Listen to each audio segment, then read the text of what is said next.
Good evening, everybody. Welcome to another edition of A Reasonable Doubt, brought to you by the Harris County Criminal Lawyers Association. I'm your host, Jimmy Ardwan, along with my co-host, Julio Vela. We're back, man. Another week. Great show tonight. Great show. Very excited.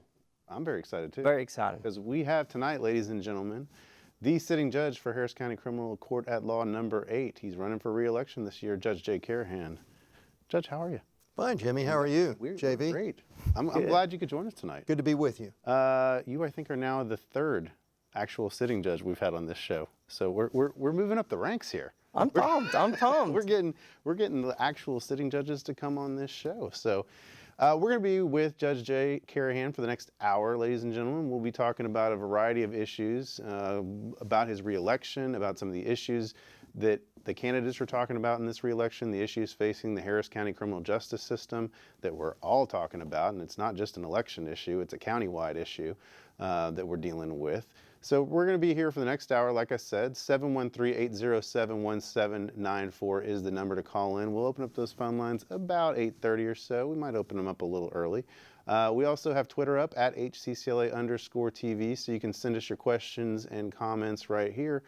But Judge, let's get right into it. I mean, you're facing a very serious reelection campaign this year, not just from what everybody's talking about, the challenge the Republicans might have from the Democrats this year, but you yourself are now locked in a primary race for the first time in a long time. I've never had a primary race like this, except the first time that I ran in 2002, and it was for an open bench. There were 3 in that primary, and I came out of that group of 3 and became judge, but have not been challenged in the primary since then, until now. What are your, and before we really get into the nitty-gritty of it, you've been on the bench a long time. How have you seen just politics in general evolve in the county? Well, politics in the county has evolved from a place where 15 years ago, politics was kind of fun and enjoyed the challenge. But with each successive year, with each successive campaign, it's gotten more polarized. It has become more contentious. It is not as much fun as it used to be. Oftentimes it's painful. But it's a process, nevertheless, that we must undergo in order for the people to get to know who the candidates are. We still, despite the politics, have to go out and meet the people and let them know who we are, what our qualifications are, and why we're running for office or for re-election. That's foremost. Judge, you said that politics has changed the way you see things and has made things painful. So what is it now that keeps you going? Well, I'm very, very committed to public service and have been for the greater part of my career as a lawyer. I was adding up the number of years I have been in public service in my 35 years of licensure as an attorney, and I believe I'm somewhere in the 26 or 27 year range of out of the 35 of being in public service, having started in the district attorney's office in 1980, as an intern in that office and an attorney in 83 when I was licensed, through my time as a federal prosecutor for the United States Justice Department. And then I returned to service to the public when I was elected to this office as judge of County Criminal Court at Law number 8. So it is a joy to be in service to the public. We need good people to serve the public in all of these positions, folks who are committed, who have passion, and who are willing to look at innovative ways to make criminal justice better and more user-friendly to the people. Do you find the same things that inspired you to run so many years ago continue to inspire you now? Those and many, many more, JV. We are faced with great challenges in the criminal justice system now. You are aware of them. And we who have experience and institutional knowledge in the criminal justice system should be there at the forefront looking at ways that will make the system better, make it more available to the people, to make it more user-friendly to the lawyers, the witnesses, the parties that are involved in criminal justice. And so these new challenges, well, for instance, we're now using more therapeutic specialty courts. We didn't have those many, many years ago. Now we have them. We have a veterans court now. We have drug courts in felony court. We have sober courts in the misdemeanor courts for the repeat offender DWI cases. We have the courts for folks who are charged with prostitution cases to help them work through those issues and make a better life for themselves.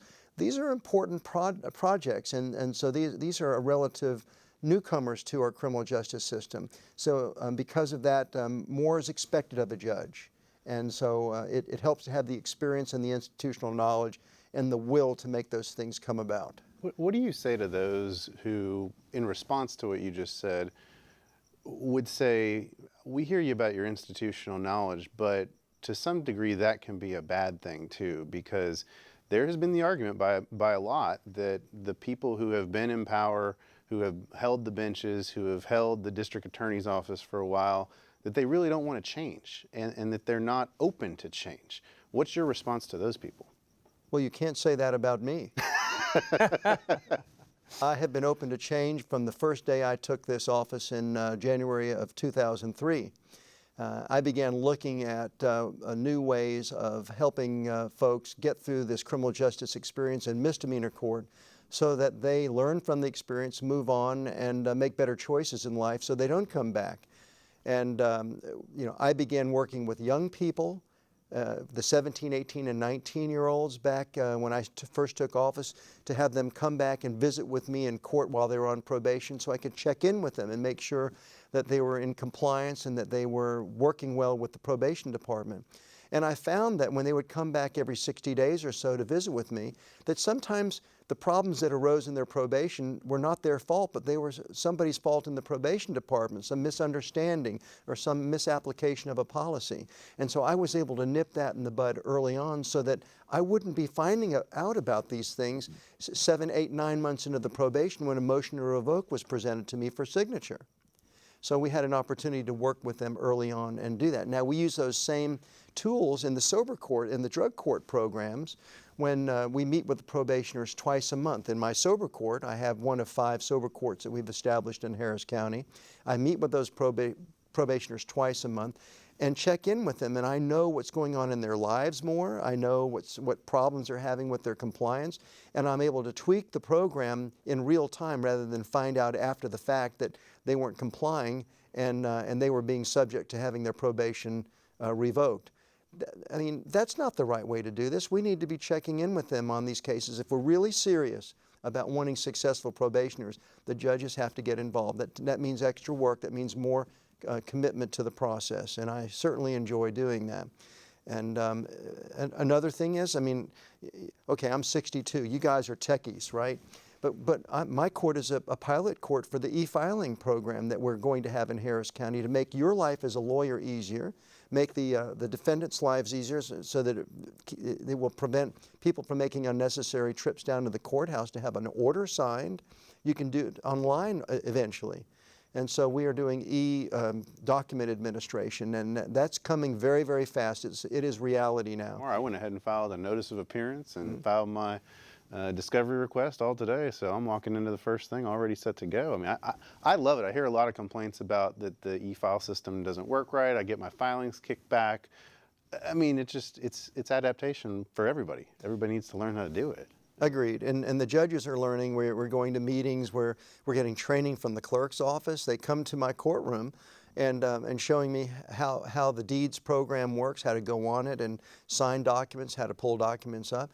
And so we are learning to do that. So you can teach old dogs new tricks. and it's important that you teach people with institutional knowledge these new tricks, because then we can give you the benefit of that institutional knowledge plus the new knowledge we pick up with the new training.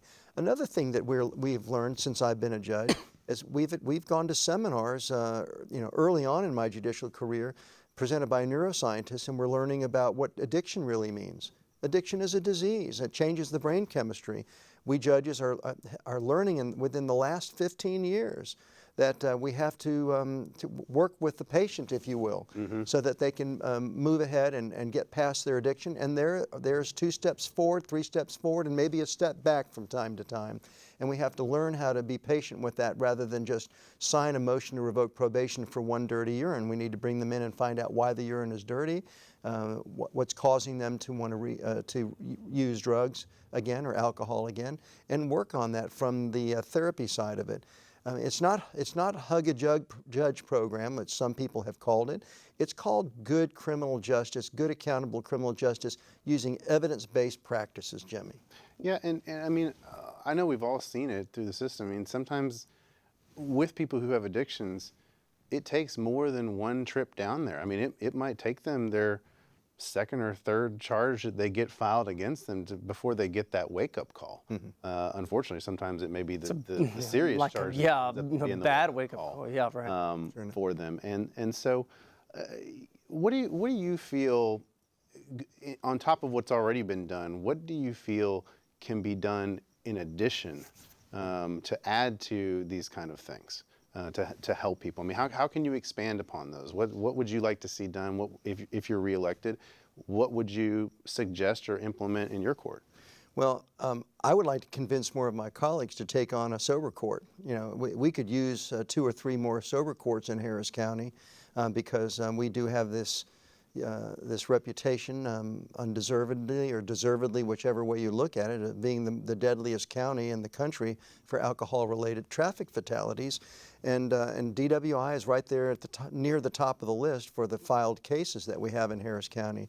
So we need more courts for repeat offender DWIs and problem probation DWIs where somebody's have a problem. We need to get them into maybe a middle sober court for somebody that's not quite a second offender, but that's heading towards being a second offender. And so we want to, and in the whole process makes the streets safer, you know, for everybody else. So I'd like to see more of the programs.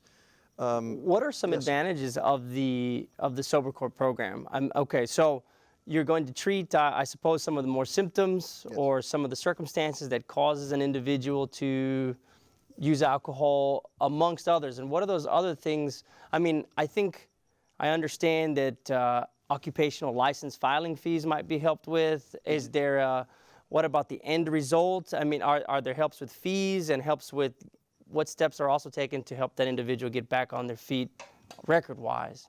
Well, Sober Court is a 4-phase program. Okay. And when they get into the first phase, I mean, it is quite intensive. And they don't get the use of their car in the first phase. And they have to earn that by being compliant and going through all the work that's required to be in Sober Court. Go to their therapy sessions, meet with their probation officers, do whatever classes they're required to take. And we help them with the fees and the costs and all of that during that whole process. I mean, a lot of these things are now mandated by the state. You know, counties our size are required to have a Sober Court or a DWI repeat offender court. So that's what goes on. There's more focus on the individual and their rehab. Okay, and let's look at the name of Sober Court, saving ourselves by education and rehabilitation. That's what sober means in our moniker.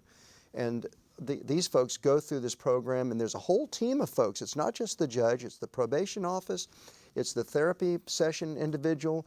We have sheriff's deputies that go to the home and visit people and check on to see if there are bottles in trash cans. And they sign waivers saying yes, they can come in and look around and meet with them. Okay, and so we have this support group. And it's not like they go up down there and kick the door in and look for bottles. If they find something, they report back to the team manager. The team manager reports back to me. And we don't wait for that group session every 2 weeks. Sometimes we bring somebody in on an off day and they come meet with the judge and we figure out what is the problem, what's going on. Is there something happening in your life that's making you want to drink again? And we're finding that people have these little buttons that are pushed in their life by something or somebody that makes them want to drink again, and we try to get to the root of it. And so we work through that. Can you talk about the 4 phases and what they are and how one maybe goes through the process? Well, they get in the first phase, and the phases are usually from, they're usually about 2 to 3 month long phases. And when they pass into a new phase, they get a certificate and an attaboy or attagirl from the judge, and they're given new privileges. So it's like, the child that proves to you that they are being compliant with your rules in the house, they get more privileges if they have misbehaved. So it's what a good parent would do. And then they go through phase 2 and they get more privileges when they get into phase 3. And then from phase 3, they get into, once they go into phase 4, they don't have to visit the judge anymore. They just see the person, the probation officer, so they don't have to come down so much and see the judge. And then after phase 4, then they are released to go out to, into the county, and they will visit their probation officer until they finish their probation and graduate from the program. So with each phase, they get new privileges. They get their driving privileges after a certain point. We give them credits against community service if they've been doing good things. We take community service off the table.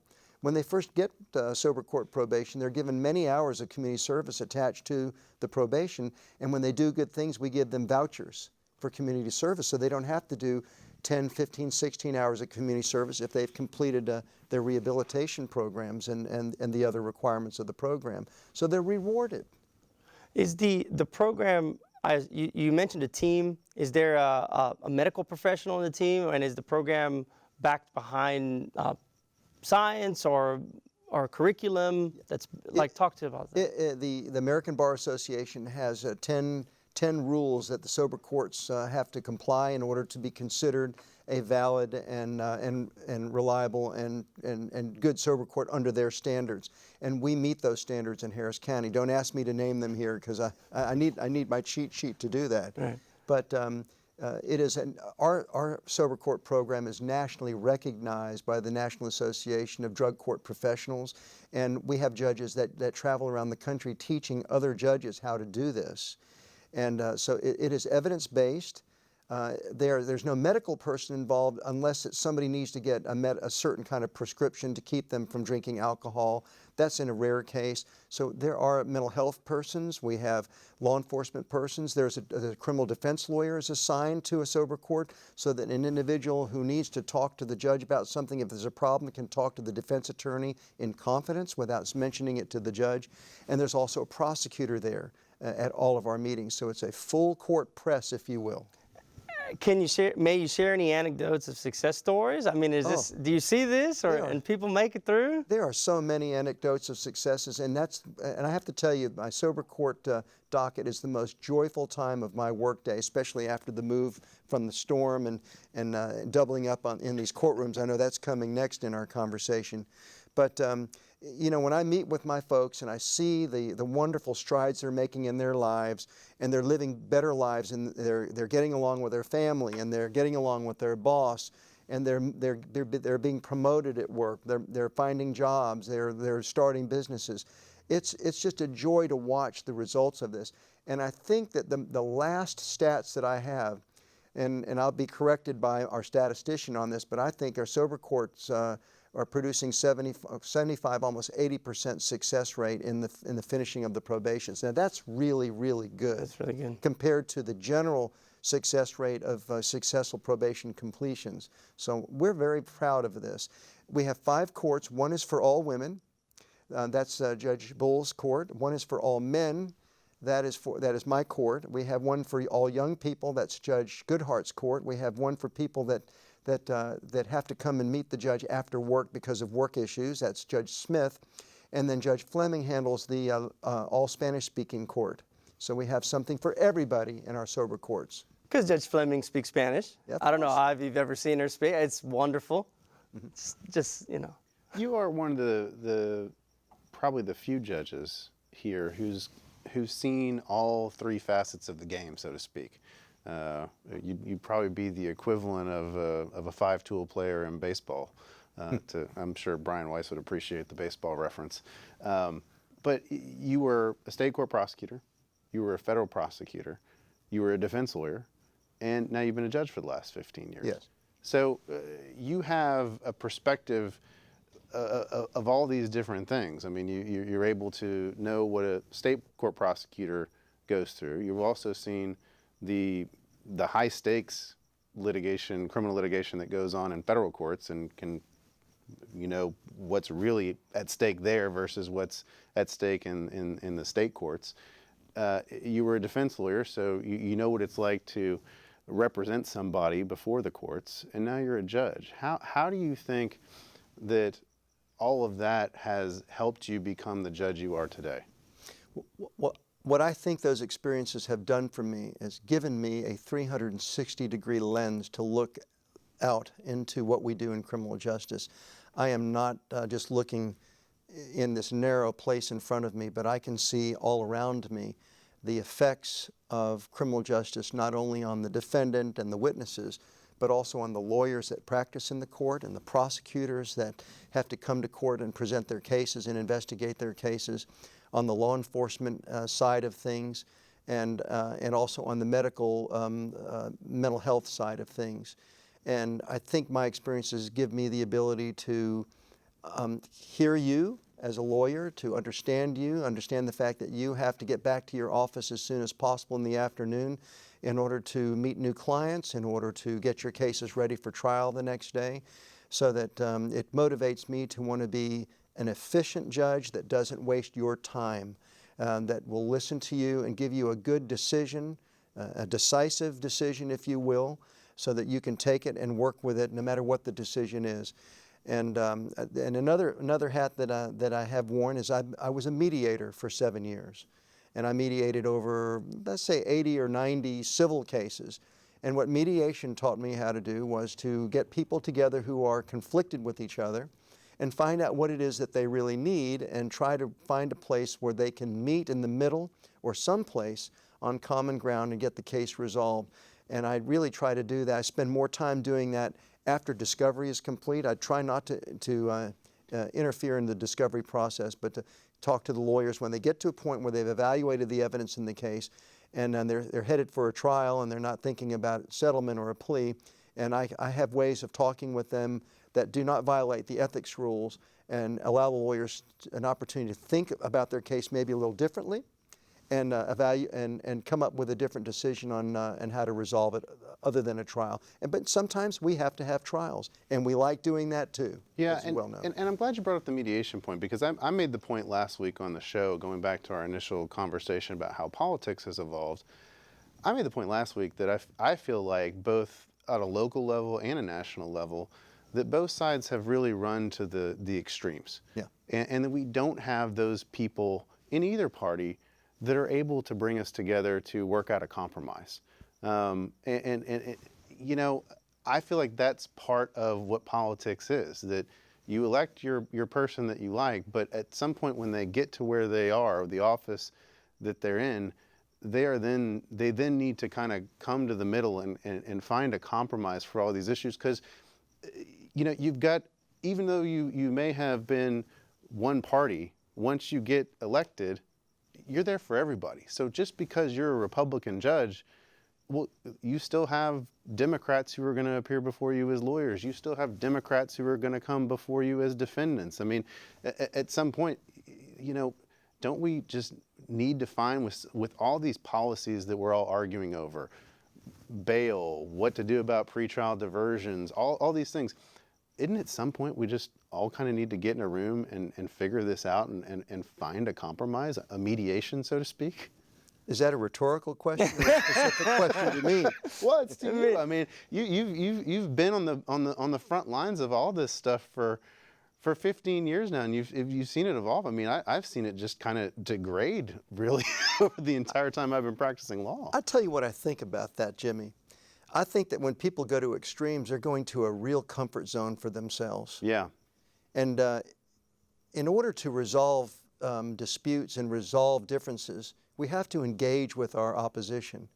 And engagement is necessary in order to resolve disputes and conflict.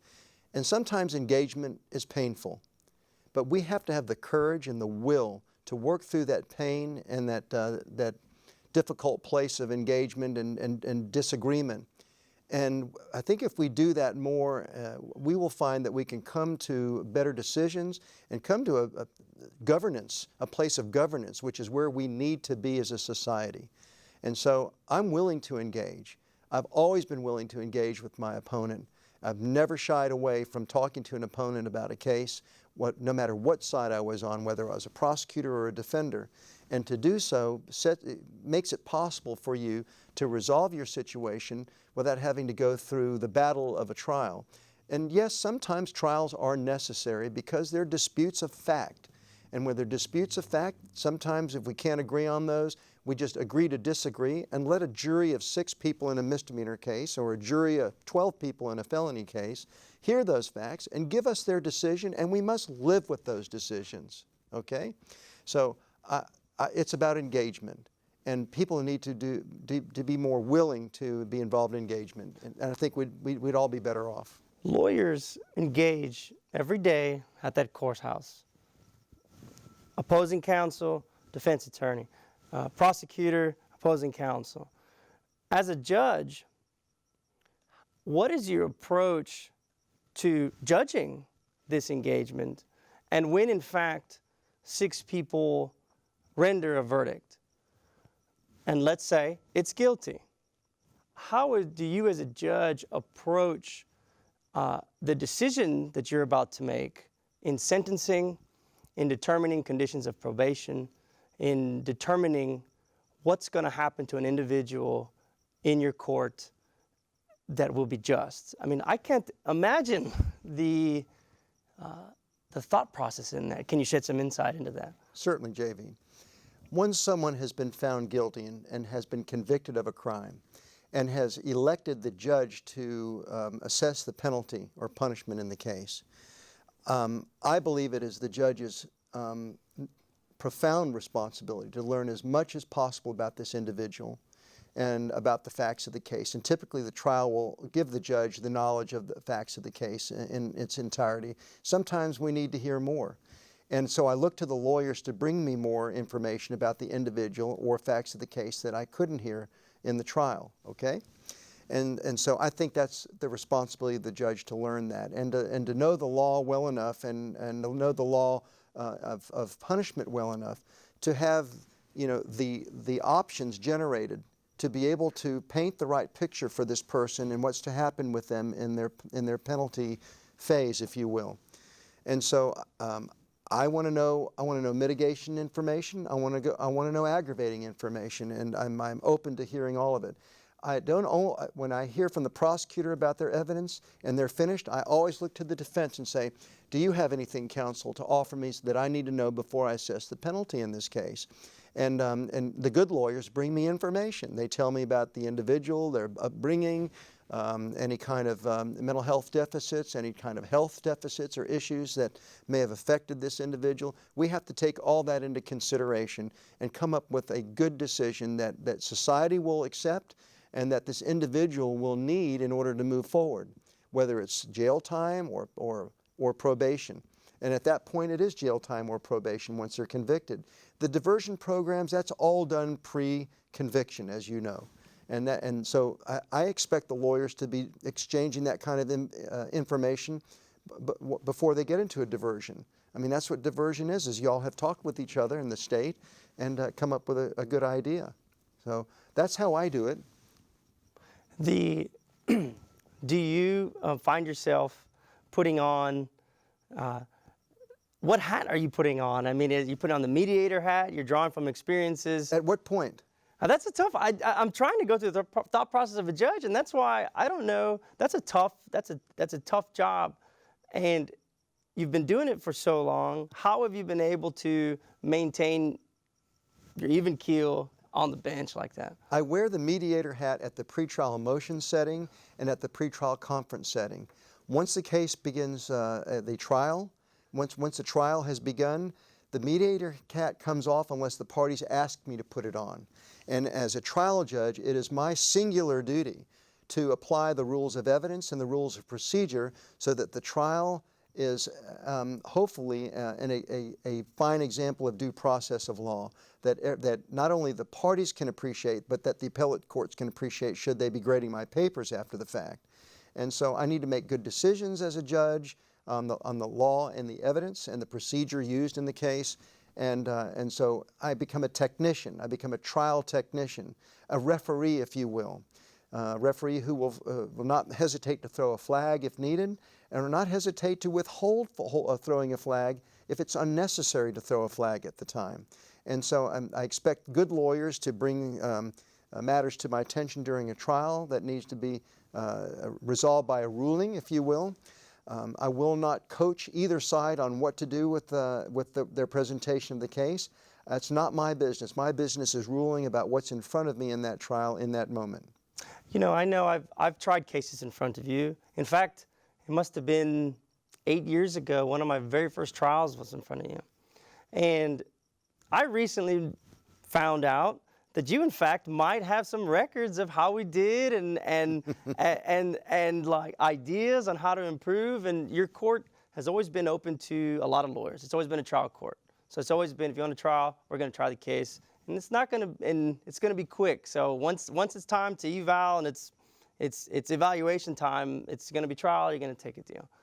But talk about, if you can, shed some light on your experience with younger lawyers and some feelings that you could tell some of us out there on the joys you get out of it or some. Of course.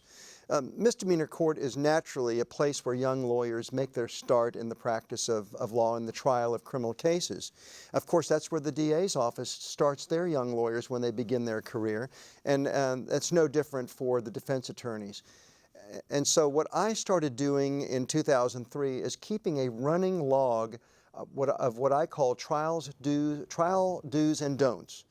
And and I have this up on my computer at the bench, and when I see something that a lawyer does that's really effective or really not effective, in fact counterproductive to their case, I make a note of it, and then I will edit that later so that I have a nice nugget of knowledge.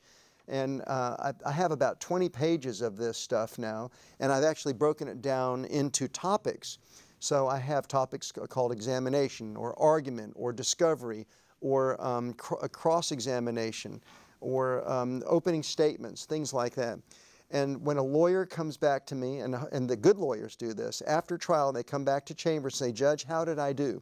And I invite them in and I said, "Well, I'm really glad you asked that. Have a seat. And I have some notes for you." And I will give them the notes that I took and say, "You know, you did this and I thought that was really good in your case, but you did this later on in the case that totally neutralized what you did earlier. Why did you ask that one too many questions," etc. So these are little things that I'm happy to do with young lawyers. It is mentoring, and that's one of the great joys of this job, is mentoring young lawyers as they make their start in criminal practice. In 15 years, I've seen lawyers start very green in their practice, and they are now some of the greatest lawyers in the courthouse trying cases over in felony court. Prosecutors have gone up to special crimes and become district court chiefs and have gone out and had stellar careers as criminal defense lawyers after they left the DA's office. It's a joy to watch this evolution of law practice coming out of the misdemeanor courts. We are just past the 8:30 half hour of this show, so we're going to open up the phone lines. If you have some questions for Judge Jay Karahan, 713-807-1794 is the number. I also still have Twitter up. It's silent, ladies and gentlemen, so hit us up with some questions at HCCLA_TV.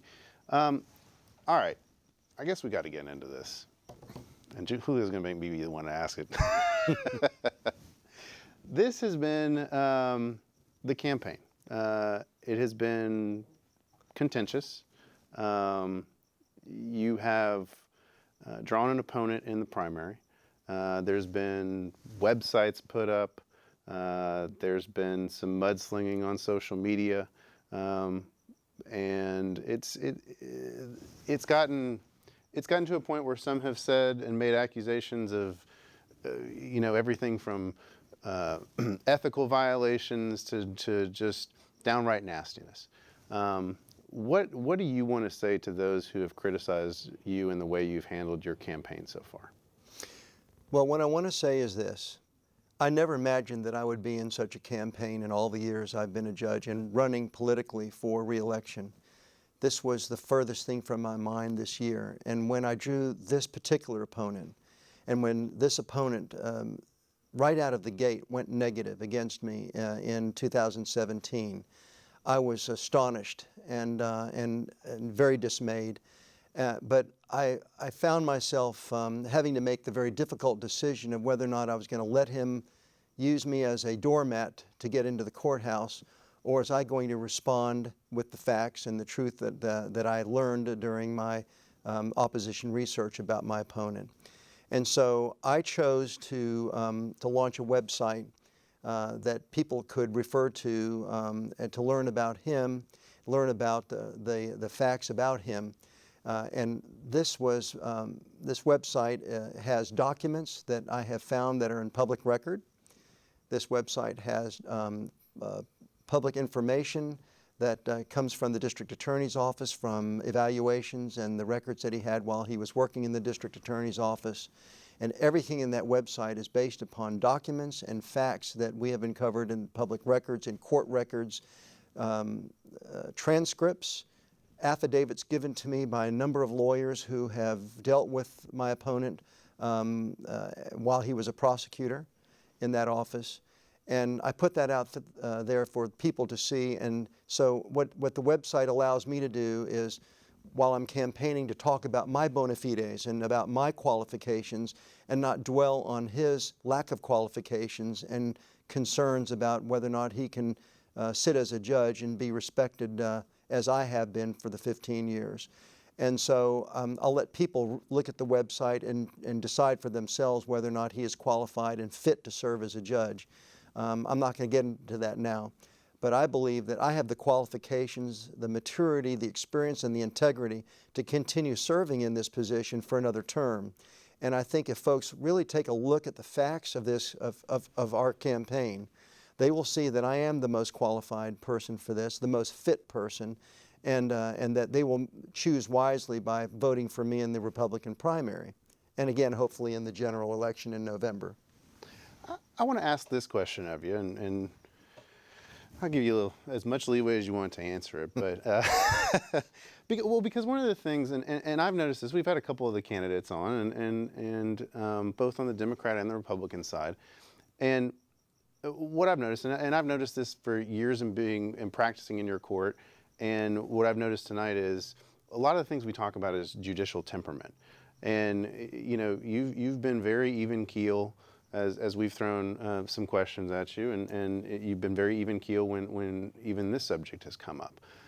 I want to get your thoughts about what happened last week in Michigan with the judge in the Larry Nassar sentencing. And there's been a lot of talk about, you know, whether, and there's been articles written by federal judges, by state court judges that I've seen out there, a lot of criticism of the way she handled the sentencing. In that case, I personally, I mean, I've had clients who have pled guilty before you. I've had clients who have been convicted after a trial, you know, in front of you. I've had clients who've gotten acquitted in front of you. I've had the full spectrum. Not once have I ever seen you be disrespectful to a defendant. And so I just want to get your thoughts on what you witnessed last week in Michigan.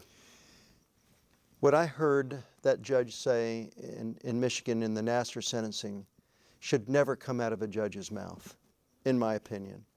To tell somebody, I have just signed your death warrant, is beyond the pale. A judge during sentencing should just stick to the facts of the sentencing, the facts of the case, and just assess the sentence and say, I'm sentencing you to all of these years because of these repeated violations of law, these repeated crimes that have been shown beyond a reasonable doubt you committed.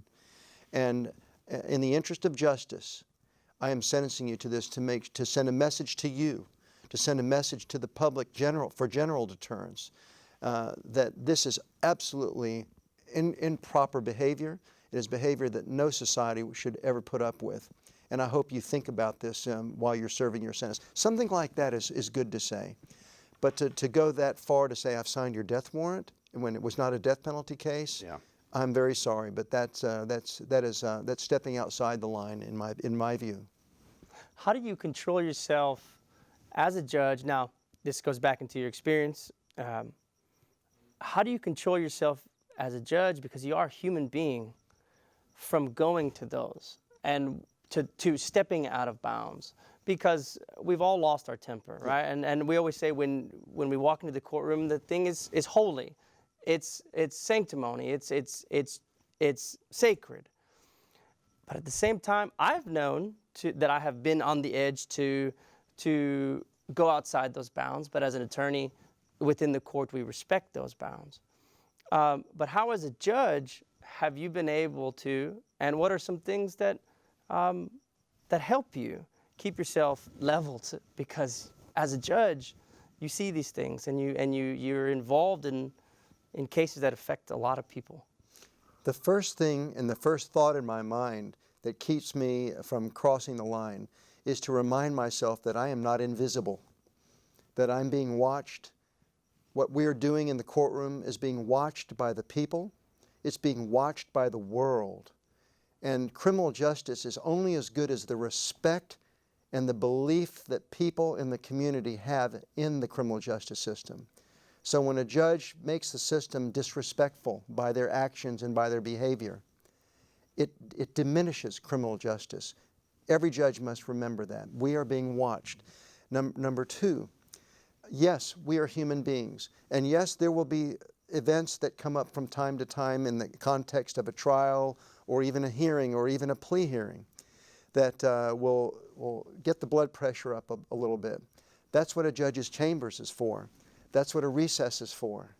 And there have been times when I have been to that point, and I would just simply say to the parties, the court is in recess, I'll be back in 5 minutes, and I will go into chambers, I will look out my window, look at the sky, make a phone call, call my wife, and do something that takes me away from the moment, reflect on what just happened, and come back and come up with something to say rather than being reactive, but being proactive in making the system respectful in the way that I handle that situation.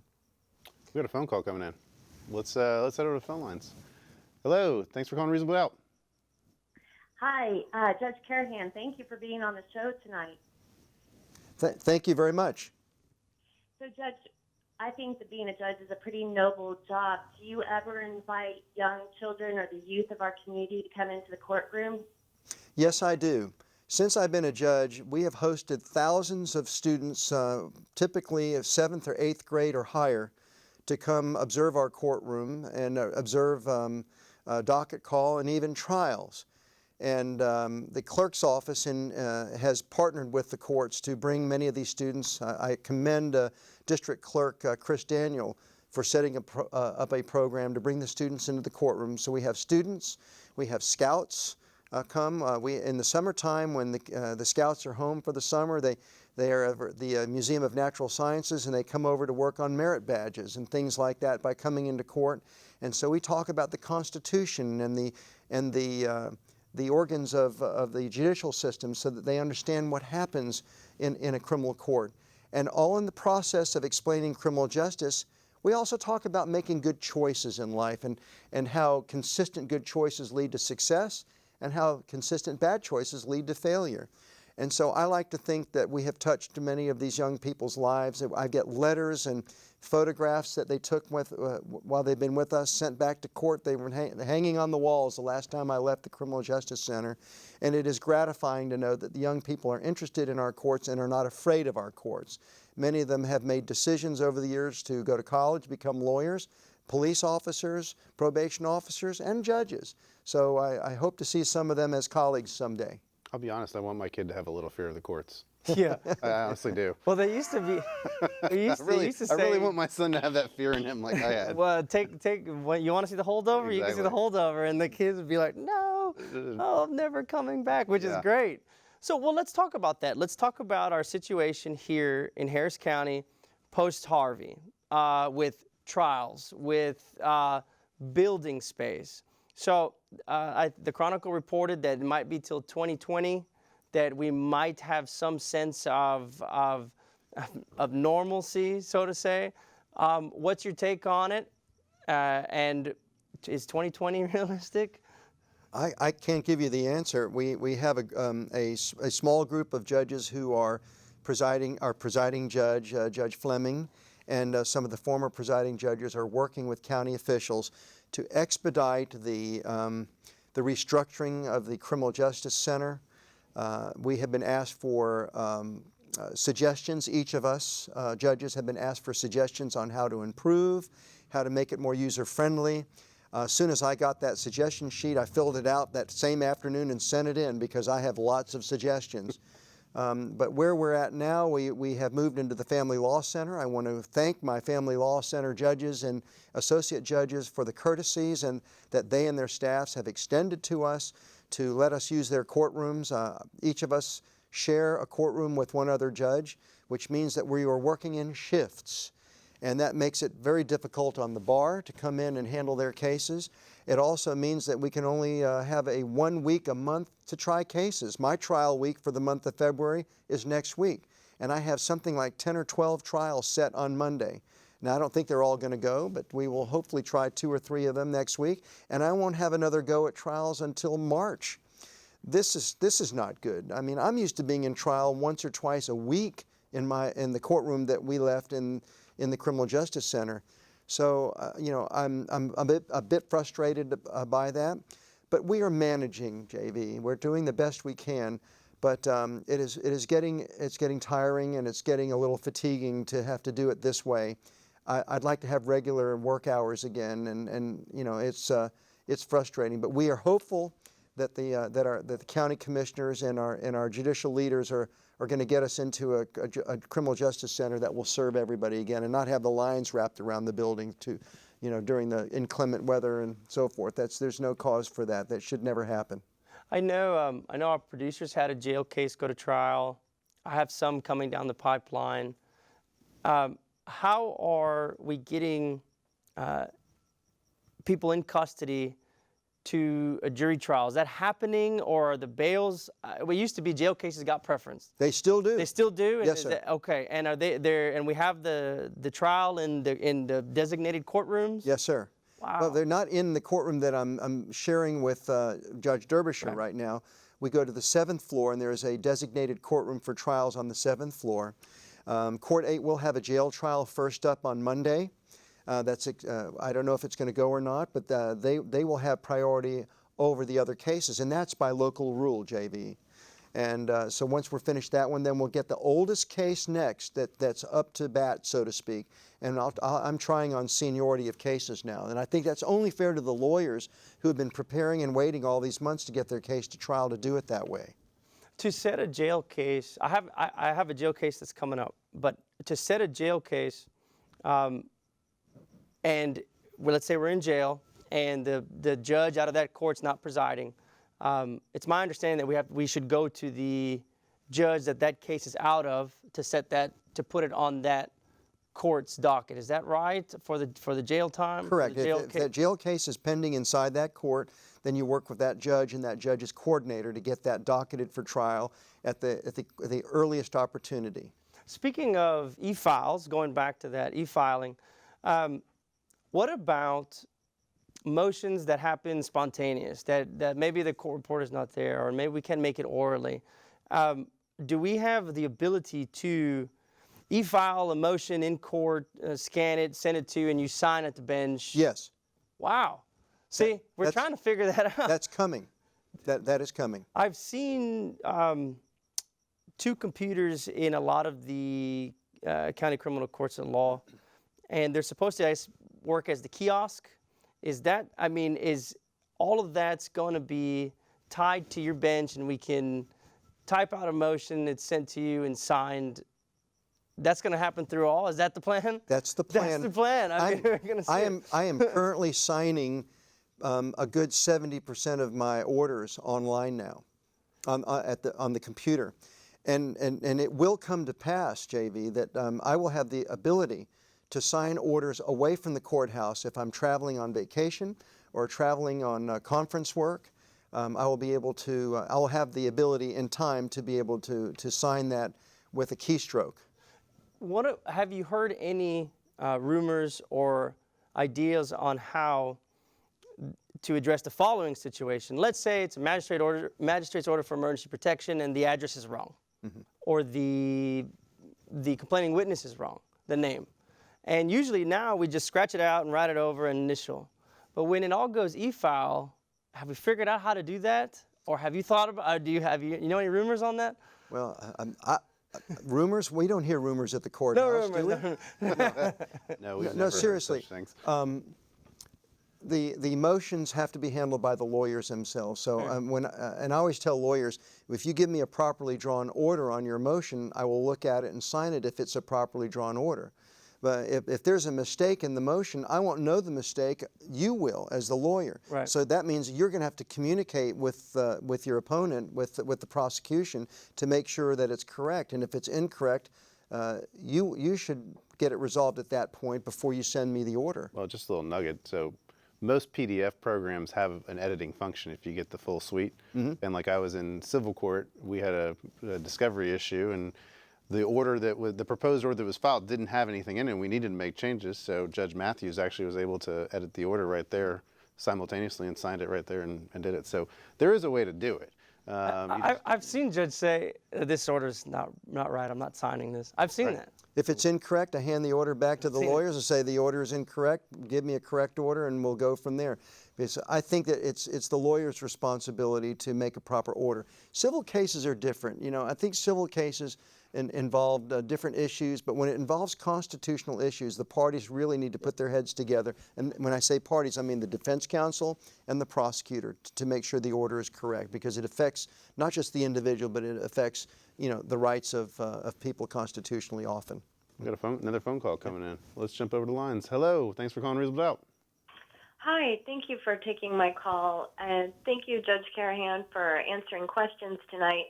You're welcome. I had a question about something that you guys talked about earlier in the show when you mentioned the advancements in neuroscience and the education that we're receiving about addiction and how it's a disease, and when you discuss sober court. My understanding of sober court is that it results in a conviction even if the person successfully completes it. And I was wondering what your thoughts might be on changing that, if we could change that in the spirit of helping somebody make a new start or potentially getting work without having that conviction on their record. And then I also wanted to ask a question about MOEPs, but I'm happy to wait if you want to address them one at a time. I'd like to address that one at a time. Your question is a very good one, but it is a public policy question. And that's a question that needs to be resolved in the legislature. It's not resolved by me as a judge. I have to go with the Texas Penal Code and the Texas Code of Criminal Procedure. And for now, DWI results in a final conviction unless it was a diversionary sentence like pretrial intervention. And so that's the dilemma that you are facing in that question. So I suggest that you have a conversation with your legislator and talk about other ways of resolving DWI offenses that may go along with what your suggestion may be. So I work with the system as I now have it, and I can't change the system. That's changed in Austin. I've seen a new form that goes with straight probations. It's I guess it's judicial clemency, or where there can actually be a set aside. A DWI can result in a non-disclosure order. The legislature passed that in the last session to allow individuals with DWI convictions that have less than a 0.15 blood alcohol concentration, and so much time has passed, they can get that ordered non-disclosed, which means that the only people who can find that would be law enforcement or somebody who is trying to get through a federal background check, and then those folks would find it, but it would not be generally subject to public disclosure. That's an advancement that helps individuals trying to find work and move on with their life. But the MOEP question, I'm very interested in that because a good number of our cases are domestic violence cases. Would you ask that question, please, ma'am? Yes, sir, and thank you for responding. I'm not sure how you can answer this one, or to what extent that is. In Harris County, MOEPs, or emergency orders for emergency protection, are granted routinely in assault family violence cases. And I was wondering your thoughts on what you'd like to see in your courtroom from lawyers or out in the community when complainants, maybe if they have children with defendants who are accused of assault, family violence, and they are asking for these orders not to be in place, and that creates a difficult position, understandably, for the court. What are some things that you would like to see happening, and instead of granting the MOEPs automatically? And I'll take your answer off air. Thank you. Thank you. I probably encounter 1 to 3 emergency orders of protection motions for those every day. And I always ask the prosecutor to give me the facts. I'm amazed at how many of those emergency order motions are not contested by the defense, and they're just signed before they're even handed to me. So if it's uncontested, I go ahead and sign them. But if there's not been an agreement and the defendant has not signed it before the motion and the order is handed to me, I always ask for the facts of the case and the background of the couple. And I always give the prosecutor gets to go first because they're the movant. And I always look to the defense afterwards and say, do you have any evidence for me, counsel? And so the defense attorneys, when they're prepared on those, will tell me, well, this couple, they came to court together today, and they seem to be patching things up, and they're living together. They want to remain living together, etc. And they'll give me some other facts. So I'm happy to amend the prosecutor's order that they've given to me to delete the part where they can't live together. But I do maintain the part that says that they cannot, the defendant, the accused, cannot commit violence, domestic violence, stalking, communicate in threatening or harassing manner, directly or indirectly through third parties, and cannot possess a firearm. Those I will keep on those, and so nobody's going to talk me out of doing that. But on the part where they want to stay together, if it's established to me that there's not an immediate threat. And I always then I'll take that off. And I'll actually talk to the complainant when she's in the courtroom or he's in the courtroom, because it's both sides. And I'll ask them what they want. And we get them under oath to give me testimony. And I'll take that and I'll make a note on the docket sheet or the order that they were there. And I will adjust those accordingly as needed on a case-by-case basis. Campaign trail. How's it going? You holding up? I tell you what, I'd like to get some more sleep, but I got my second win, and I'm ready to go towards March the 6th, my friend. We got about a minute left here. What's the one thing, most important thing to you that you want everybody out there to know going into this primary? I want people to remember that their judges should be independent, should be wise, should be knowledgeable, should have good temperament, and should be explaining the process to the parties that are in court, to the lawyers, to the defendants, and for anybody that's watching in the courtroom. The courtrooms are open, and they need to know that the criminal justice system is a system that is respectable and is reliable. And we have good people working in the system to make the system do what it was meant to do, and that was provide a fair place to try cases and to provide a place where justice can be found on a daily basis. And that's what I intend to do. That's what I've been doing from day one, and I intend to do it for another term in office if the people see fit to give me another term in office. And with that, that's all the time we got, ladies and gentlemen. We want to thank Judge Jay Karahan for joining us tonight, and we'll be back next week. Do we have a guest for next week? Working on it. Working on it. We're working on it, ladies and gentlemen. We'll have somebody here next week. We'll have somebody in the hot seat.